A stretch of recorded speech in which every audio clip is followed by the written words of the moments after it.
Hey guys, in this video I'll show you how to draw in Notion.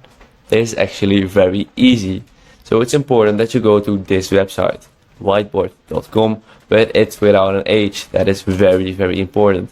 I will leave a link down in the description, where you can go to this website. So go to this website, it's completely free, and then you can just start drawing. So just go to the screen and just draw, for example, a smiley. And you don't have to make a whole drawing, but you can draw in Notion as well, so you don't have to finish your drawing right now. So once you want to continue with this drawing with a Notion, you just need to tap on share right here in the right upper corner, tap on it, and as you see, the board link has been copied to your clipboard. Now go to Notion, paste the link, and tap on create embed.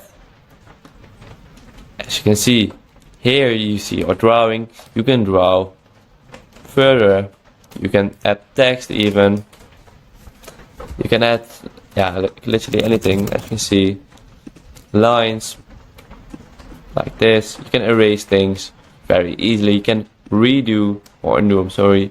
You can undo very easily. You can add a title of your drawing like this. Pencil. You can change the color of the pencil, make it black for example, like this. Just erase it and do everything like this. So this is very cool, and it looks very good. You can also make it bigger when you tap on this one, this icon. So I hope this video is helpful. If so, please subscribe to the channel, and I see you in the next video. Bye bye.